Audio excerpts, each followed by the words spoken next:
We're doing a series, as you know, on the historical context of the Bible. We're still more or less at the beginning stages of this study, looking for these several weeks at Egypt. So our concern is to do two things. One, just give kind of an overview of ancient Egypt and some of the historical outlines of that interesting narrative, and then especially to highlight those moments when Egyptian history intersects with the history of God's people.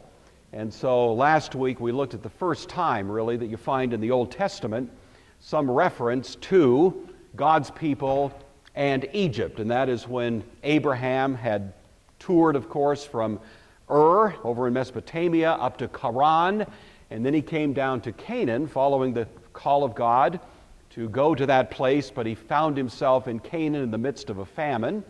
And of course, in the ancient world, Egypt was something like the breadbasket of the ancient Near East. And so when most of it was struggling and fighting famine conditions, typically Egypt still had grain. And that was because of the phenomenon that the Nile River tended to be famine-proof and would overflow its banks and water the surrounding region even when rainfall was reduced to nothing. Sometimes Egypt itself was caught in a famine, and we see something of that today.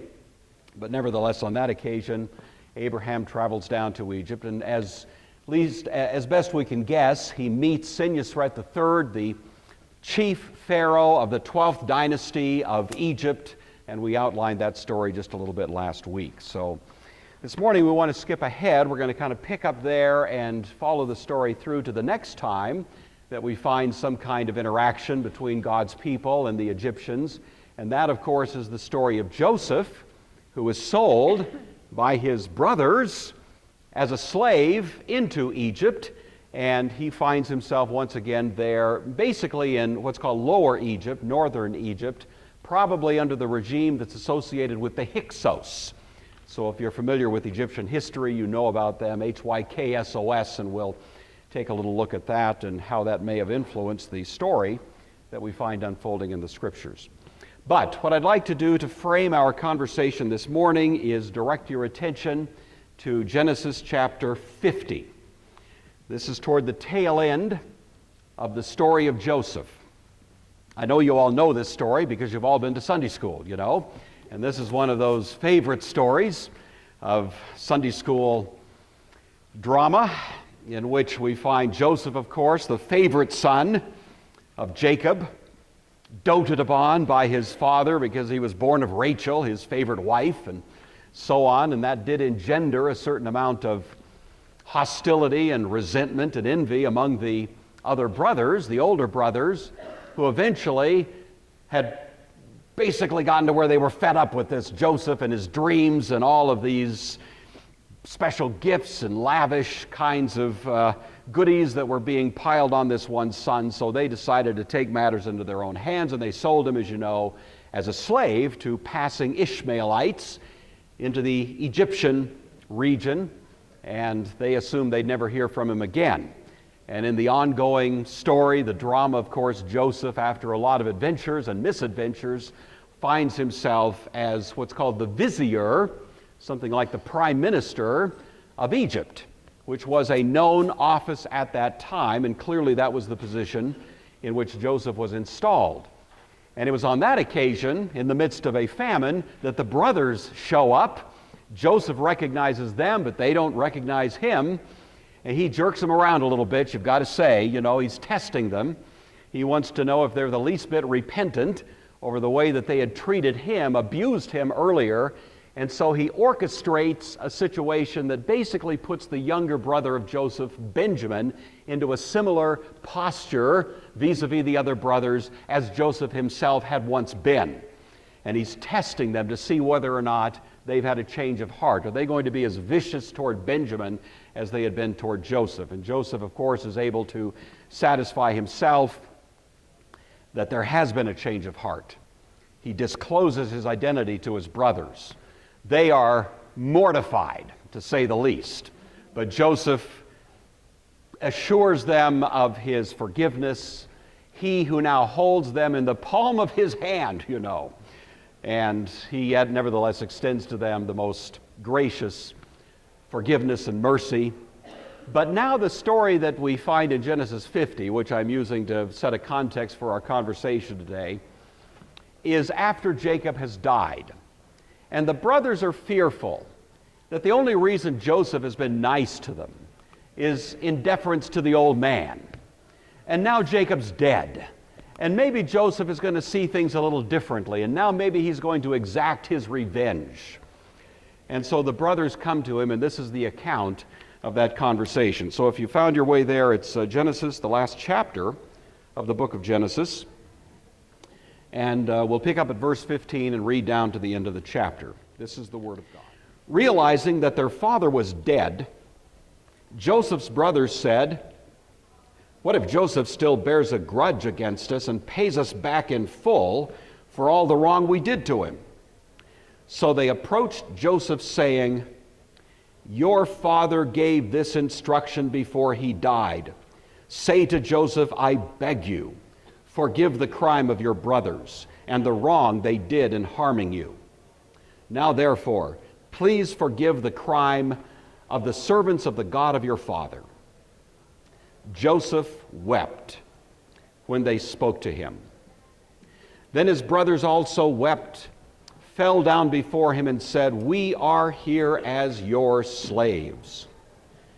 But Joseph said to them, "Do not be afraid. Am I in the place of God? Even though you intended to do harm to me, God intended it for good, in order to preserve a numerous people, as he is doing today. So have no fear, I myself will provide for you and your little ones." And in this way he reassured them, speaking kindly to them. So Joseph remained in Egypt, he and his father's household, and Joseph lived 110 years. Joseph saw Ephraim's children to the third generation. The children of Machir, son of Manasseh, were also born on Joseph's knees. Then Joseph said to his brothers, "I'm about to die, but God will surely come to you and bring you up out of this land to the land that he swore to Abraham, to Isaac, and to Jacob."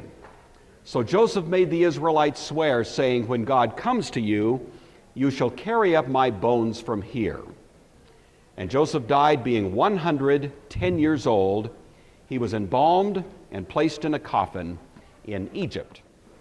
So there's our text, and we'll be working around that text a little bit this morning as we proceed. Let's just have a word of prayer, and we'll get underway. Our Father, we are grateful for this remarkable and engaging story. We thank you that the Bible is filled with stories, and that those stories invite us to become players, to become participants in a great drama that you've been working out through history. And we're grateful at the same time that you've given each of us a story, and that the story has brought us here this morning to review this text, to be encouraged by it, and through all of this to learn to honor and worship and adore the name of the Lord Jesus Christ, in whose name we pray. Amen. All right. Well, we left off last week in the middle of the 12th dynasty, so we're going to start with a little bit more history, so fasten your seat belts, but the 12th dynasty is that dynasty which really was a high point. We talked about the pyramid builders. The pyramid builders were those who had been the original great civilization in Egypt, and then after that, it's as if Egypt kind of spent itself and went into what's called an intermediate period in which there was very little centralized authority. And then you come back to what's called the Middle Kingdom, and the greatest dynasty of the Middle Kingdom was the 12th dynasty, and the greatest ruler of the Middle Kingdom was Senusret, who we talked about last week. The 12th dynasty begins about 1991 BC. Abraham, to keep ourselves oriented to biblical history, is born around 1951 BC. So he's born in Mesopotamia, just at the beginning then of this so-called Middle Kingdom, the 12th dynasty there in Egypt. Senusret III, that we talked about a little bit last week, rules from 1878 to 1841, and it is during his rule that we have Abraham arriving in Canaan, and it's, as we said earlier, the midst of a famine that drives him to Egypt, where he has this interaction with this Pharaoh. We were saying last week the likelihood is that Abraham arrived with some degree of sort of recognition. It wasn't just a wandering, isolated handful of people. It was probably several thousand people, and Abraham himself was viewed as something of a sheik who deserved a certain degree of professional courtesy, and it was out of that that the whole story that we hear of concerning Sarah, his wife, unfolds. Well, that's all taking place about 1875, when Abraham is about 75 years old. The birth of Isaac and the destruction of Sodom and Gomorrah take place about 25 years later, in 1851. This is still during the reign of Senusret, but to keep our eye on the biblical narrative, this is the, at least as best we can tell, the general chronological sequence of things. The next ruler of the 12th dynasty, and the last really important one, is Amenemhet III. And you have to practice saying that, Amenemhet. 1842 to 1797. Good-looking guy. All kinds of artifacts have been discovered representing this last great pharaoh of the 12th dynasty. He is kind of the last gasp of this particular era before Egypt once again devolves into this intermediate period. We don't have any particular reference to him in the biblical narrative, but he's interesting for a couple of little trivial reasons. He's the first pharaoh, for example, to build a labyrinth under his pyramid. Not much of the pyramid is left. It was one of those kind of mud brick affairs that doesn't survive the ravages of time very well. But by then people realized, these pharaohs realized, that tomb robbers were out there. Laura Croft and others, they were out there, and they were raiding all of the wealth that was being entrusted to the pharaoh at the time of his demise. And these pharaohs were smart enough to figure out that that wasn't helping them much if they lost all this to tomb robbers. So Amenemhet III seems to be the first one to try to fool them, and he builds more or less a rat's maze under his pyramid. It didn't work. They still found it, so the best laid plans. This is the time frame in which Abraham sends Eleazar, his steward, his chief servant, to Haran. And you recall the reason he did that was because he wanted to obtain a wife for Isaac, who is now about 40 years old. It's time for the boy to get married, But Abraham doesn't want Isaac to marry a local girl. These Canaanite women were idolatrous, and Abraham, as was the custom at that time, wanted Isaac to marry within the family a cousin. And so he left a lot of family back at Haran. We talked about that a few weeks ago. And so now he sends Eleazar to that region to find, of course, a wife for Isaac. And Eleazar is successful, and the name of the wife is? Not very robust out there. The name of that wife was? Who is that? Rebecca is right. So Rebecca comes back and marries Isaac, and 20 years later, you have the birth then of Jacob and Esau. That 20 years, of course, represented a time of some grief because it was hoped that she would bear children much earlier. If you recall the biblical story, you know that Isaac prayed, he interceded on behalf of his wife Rebekah, and then as a result of that, there was a divine response in some form or other that came to Rebekah, that two nations were in her womb. There was a war already going on in utero. And this, of course, would become thematic for a great deal of the rest of biblical history. But the birth of Jacob and Esau then takes place in 1791.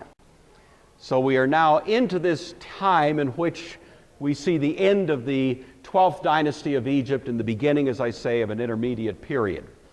This period is called the Second Intermediate Period. It's quite important because it's during this time frame that Joseph is sold as a slave into Egypt. And so from a biblical point of view, we're interested in what exactly is going on in Egypt during this period of time.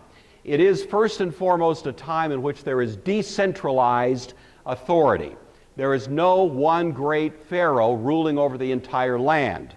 Lower Egypt and Upper Egypt are divided, and indeed even among them there are competing claims to the control of the region. So that's the first thing that we want to notice about it, and that's the reason that it's called intermediate. That's the term of art that's used to describe such a political arrangement. The first dynasty that we're interested in is the 13th. This dynasty is in the south, what's called Upper Egypt. And dynasties 13 and 14 run concurrently with the 15th and 16th dynasties in the north. So you've got stories at both ends of Egypt here. We're going to look first of all at this one briefly in the south because it sets up a couple of things that will be of interest to us. For one thing, this seems to introduce a time in which the pharaoh is no longer a hereditary office, at least in the south. Usually the pharaoh would leave control to his firstborn son, and that would be the continuity that would be put in place. But it seems to be at this time that actually the pharaoh becomes, now this is speculation, but some have suggested, virtually an elected office. And the real power shifts from the person who is the pharaoh to the guy who sort of kind of functions like the prime minister. He was called the vizier. And this is an arrangement that develops in the south but moves eventually to the north. And the story of Joseph is a story of a man who rises from somewhat obscure beginnings to become this vizier, this prime minister. That's the only way really to properly interpret the story, is to see Joseph as being installed in that position. Well, this entire arrangement, the very idea of having a vizier as such with such sweeping authority, really originates at this time. It originates in the south, but it kind of works its way up to the north, where Joseph would have found himself a few years later. This is a time, in any event, of dramatic decline in Egyptian authority. Central authority is gone, and it's really a time when it's not chaotic, but certainly a time in which you have local control, more or less setting the pace for the political life in Egypt. Now, during this time, there is a group of Semitic, sort of quiet invaders, and they're called in Egyptian history the Hyksos. Nobody knows for sure what their particular origins were. I think the best guess is they were, again, Amorites. Now, we talked about Amorites a couple of weeks ago. They were the ones who infiltrated themselves into Mesopotamia and eventually established a city at Babylon, out of which the king Hammurabi eventually emerged. You recall all that?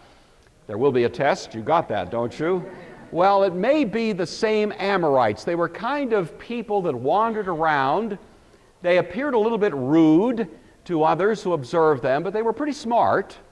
And they may have also done something like that, kind of insinuating themselves into northern Egypt, coming across the border and more or less ingratiating themselves to some degree to the native Egyptian population. The Egyptian priest scholar Manetho, who we rely on quite a bit for some of this history, says they came in with violence and force. But generally speaking, Egyptologists these days think Manetho is overstating it, and that actually they didn't come in with some sort of great dramatic invasion, but rather just were sort of quietly moving in and working their way into positions of some prominence. What happened was that during this time of intermediate sort of devolution of central authority, it seems that somehow or other the Hyksos were able to more or less begin to dominate the political life. Now, the 13th dynasty we're concerned about in the south. The 14th is virtually unknown to us. It's very obscure, very short. Some think it didn't even happen. But for now, we're going to stay focused more on the north.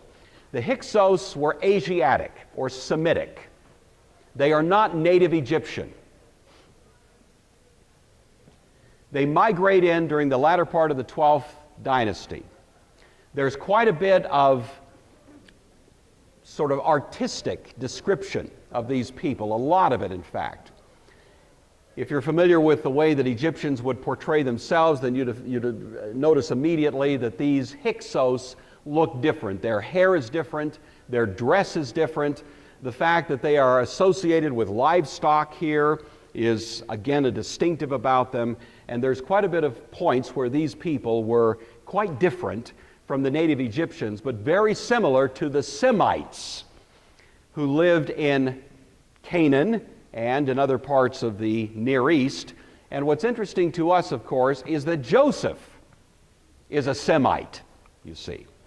And many have speculated that part of the reason Joseph was able to be catapulted into such prominence was not simply his ability to interpret dreams, which was pretty impressive, but because also there was a shared common heritage between the Pharaoh who was ruling at the time and Joseph. They were both Semitic. Doesn't mean they spoke the same language, but they shared a kind of common cultural heritage that would have helped them understand each other.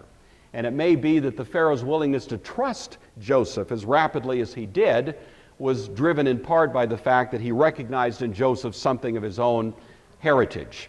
That's speculation. We don't have that stated certainly in the Bible or in Egyptian records, but triangulating what was going on, it makes a certain amount of sense to see it that way.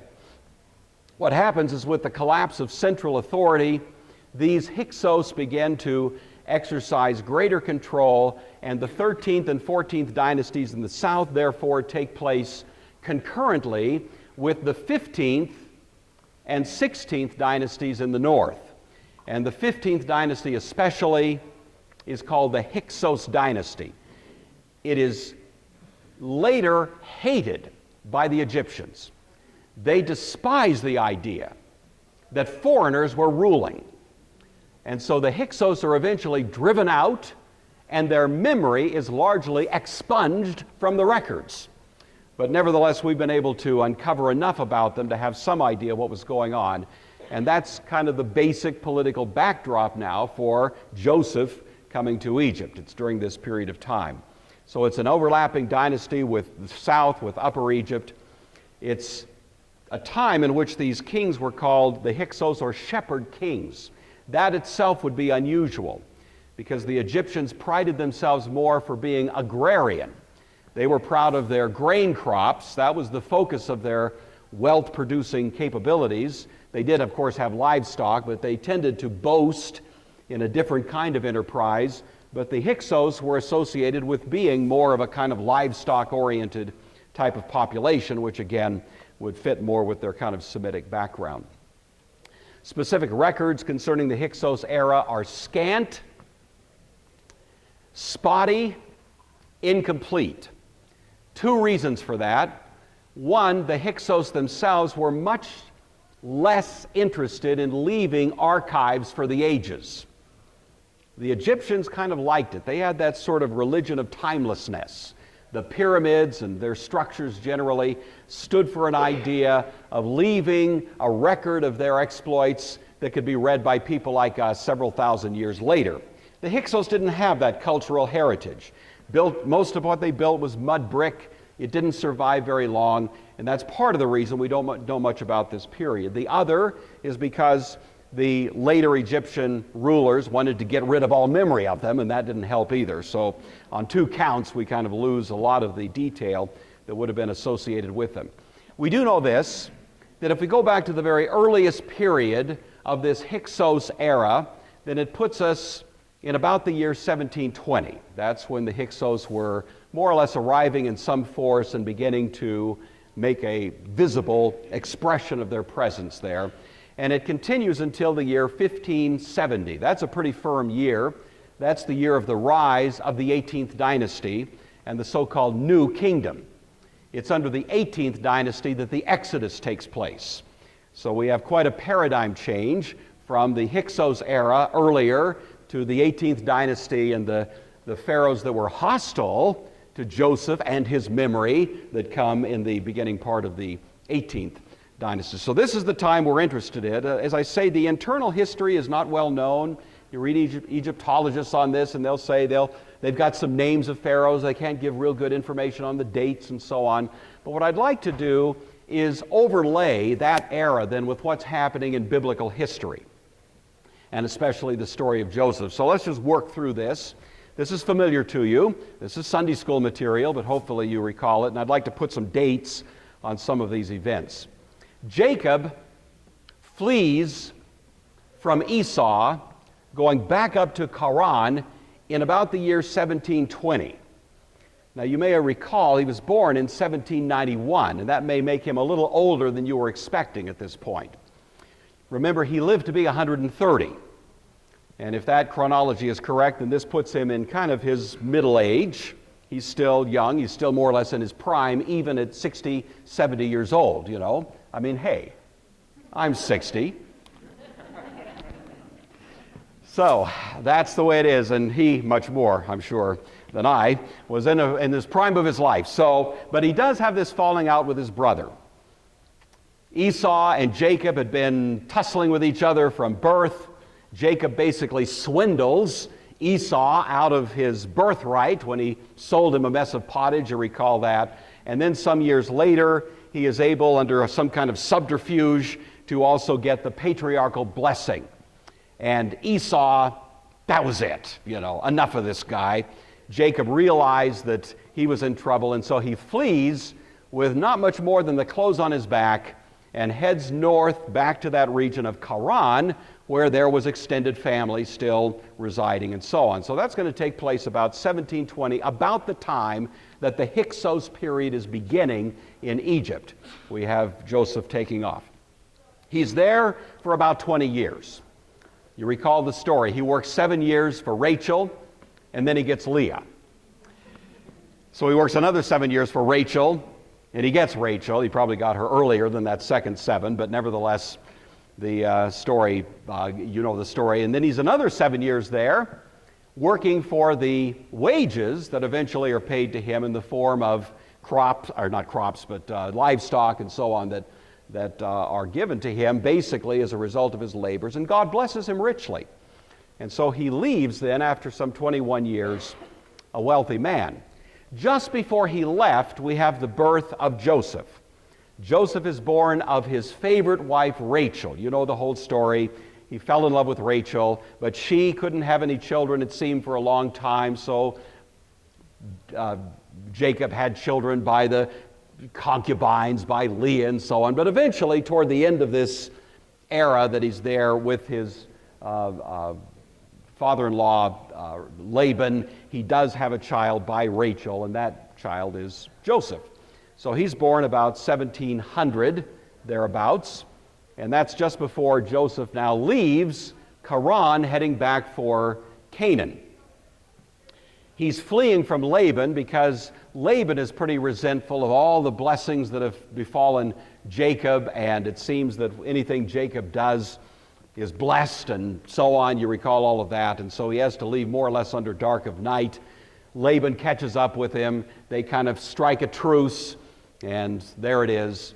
Jacob returns. He wrestles with the angel. You remember that story at Peniel. Wonderful, rich story with deep significance that we're just bypassing for the time being.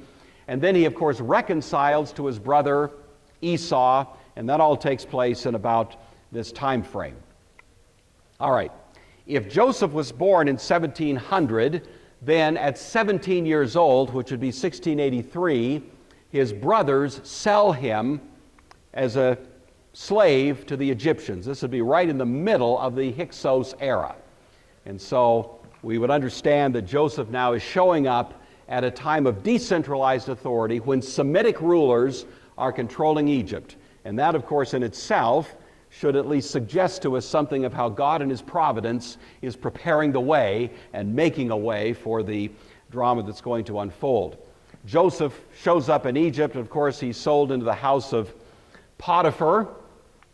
He is probably quite well educated because growing up in the environment which he was part of, there would have been a very heavy emphasis on being well educated, and probably as a slave that distinguished him so that fairly quickly he was able to move up the ranks, you might say, of responsibility in the house of Potiphar, who's said to be one of the a commander, I guess you'd say, of the guard associated with the household of Pharaoh. And so he's there probably for about 10 years. At least we understand he's not quite 30. If he went to Egypt at 17, he's 28, maybe years old, and he's falsely accused by Potiphar's wife.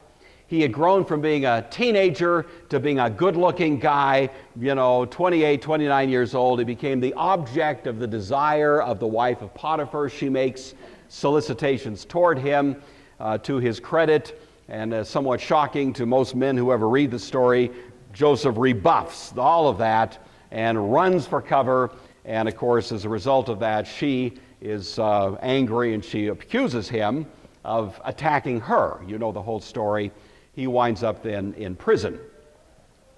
Nevertheless, after a couple of years, he is once again put in a position of kind of control, of some authority, even in the prison, even as a prisoner. He interprets the dreams of the cupbearer and the baker to the Pharaoh, and that gets him into the court of Pharaoh to interpret dreams that Pharaoh himself had had. And so this is all taking place about the year 1670. We're told that Joseph was 30 years old when he became the vizier of Egypt. And so, at least by that reckoning, we'd say the date was right about this time. We don't know what Pharaoh it was. It's almost impossible to reconstruct the particulars of the dates of the pharaohs during this time. And so we just have to leave that to open speculation. But in any event, Joseph is installed in that position at that point. 7 years of plenty, which Joseph has just predicted, and as a result of that, there is an accumulation of grain. God blesses Egypt abundantly, and Joseph is in the position of storing all of this away in anticipation of the famine that's going to come 7 years down the road. So this seems to be taking place during this period of time. Back at the ranch in the south, the 14th dynasty, 13th and 14th are over, and the 17th dynasty starts. Remember, these are concurrent. The 17th dynasty begins to develop some traction. This is going to be in 1663, right at the tail end of these years of plenty, and it may very well be that it was in part the plenty of those years that gave them the ability to start establishing some horsepower, and they are eventually going to be those who drive out the Hyksos. And so these in the 17th dynasty now are beginning to have designs on reuniting Egypt under one great authority. So that's happening in the south. In 1662, the following year, we have the beginning of this 7 years of famine recorded in Genesis 41. Joseph's family moves to Egypt in the year 1660. You know the story, I reviewed it briefly a little bit earlier. The brothers come down, they are discovered by Joseph, and of course the interaction that takes place there is a lot of fun to read. But the long and short of it is that we have the whole family, Jacob, all of those who are associated with him, maybe several thousands of them, move to Egypt, and they move into a region called Goshen. Goshen is part of the delta region at the very north of the Nile as it flows into the Mediterranean Sea. It was the richest, most comfortable region of Egypt, and probably even under famine conditions, it would have been a fairly comfortable place to live. And so it's here in Goshen that the Hyksos, who controlled that region, permit Jacob and his family to live, and they live there for some time to come. It's always been a very interesting question. Is there any archaeological evidence of a Jewish population living in that region dating back to that time frame? And there's been all kinds of attempts to discover whether there are some evidences along those lines. It's rather ticklish to engage in this kind of investigation because, generally speaking, Egyptian political realities are somewhat hostile to attempts to vindicate the Old Testament record in ways that either favor the Jewish tradition or favor Christian tradition. Egypt, which is largely Islamic, as you know, generally doesn't like good press for Jews or Christians, And so when archaeologists come in with the stated purpose of wanting to vindicate the Old Testament record, they run into difficulties. It has not been impossible, it has been difficult. Nevertheless, there has been a fair amount of what I think is fairly exciting work that's been done in the last 30 to 40 years in this region of what's called Goshen. And so there have been discoveries that have been somewhat interesting and I think from a Christian point of view very encouraging. One of the most interesting of them is the discovery of a kind of peculiar architecture which is unknown to Egypt but common in later Israel. And the architecture would involve a kind of horseshoe-shaped structure, such as is pictured here by an architect's drawing, but you can see the distinctive character of it. It would have a kind of large dwelling area that forms a horseshoe, and then out in the front of it is a courtyard. That was a very distinctive Hebrew sort of architectural design. In fact, some of the stories in the New Testament presuppose this particular arrangement. You recall the parable Jesus tells of the rich man and Lazarus.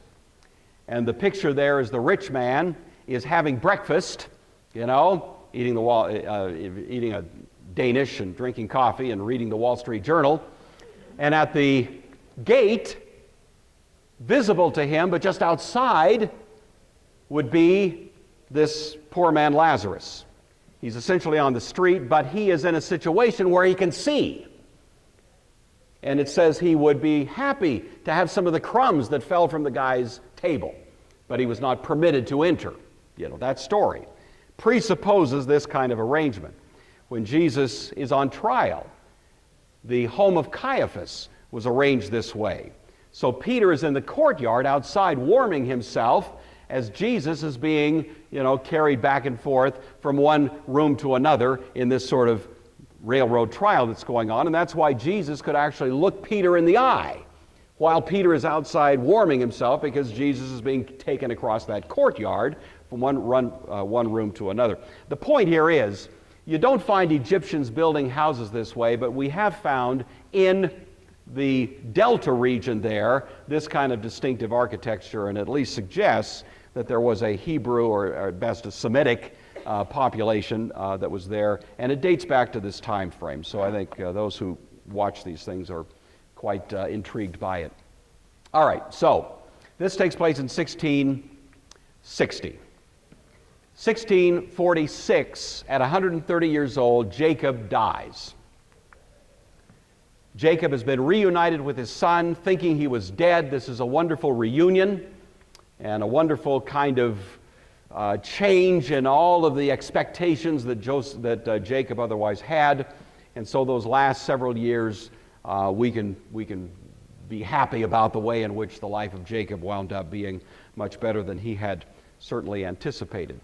A few years later, in 1590, Joseph dies. This is 110 years old. You remember he was born in 1700. Now he's dying in 1590.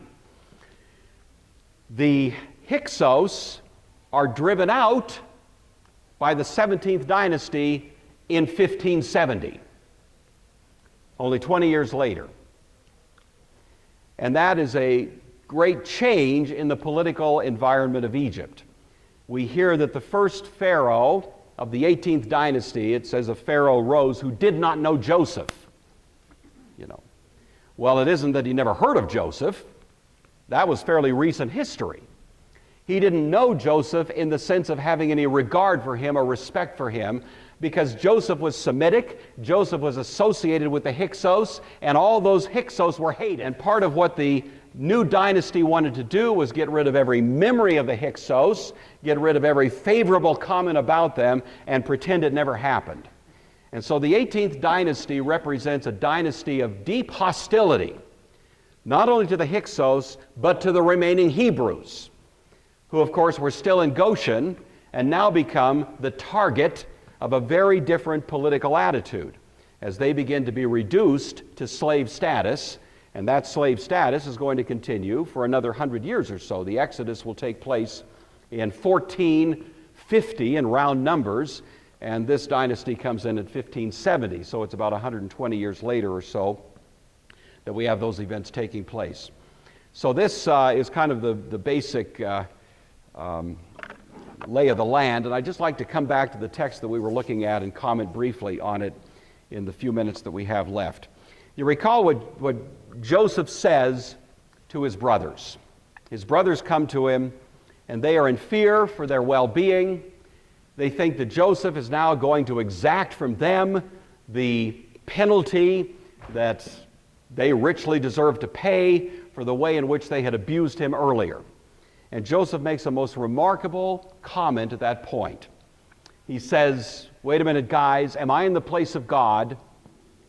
I know you did me dirt, but what you intended for harm, God intended for good.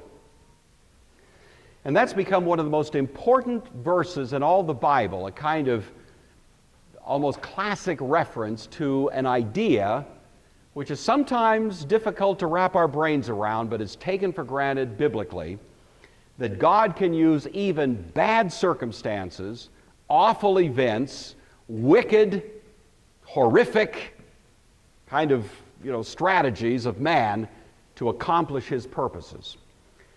And that was exactly what happened with Joseph. You just think, what if you'd been in the shoes of Joseph? You talk about getting yanked around by circumstances. He gets sold as a slave. He finally is able to recover from that, and he gets falsely accused by Potiphar's wife and winds right back up in prison. And the ups and downs, the kind of back and forth experiences he had must have made him wonder at times, is there anybody up there? Do you see what I'm going through? But when he could look at this at the end of his career, he could see that everything that happened, even those things that at the time seemed so impossible to appreciate. How could God bring any good out of this? If you're being hauled away and thrown into prison, how could God bring anything good out of this? He can now see at this later juncture in his life that even those things were being worked by God for good. So that he can say this rather profound theological truth: what you intended for harm, God intended for good. Same Hebrew word. Meaning, God is not simply in the business of damage control. This wasn't simply God bringing some good things out of bad situations, sitting up in heaven going, oh, what am I going to do about this? And trying to fix things and try to bring something good out of a bad situation. This isn't what God is doing. God intended these bad things for good purposes. We sometimes get disturbed by that ethically because we think, well, the ends doesn't justify the means, and that's exactly what's happening here.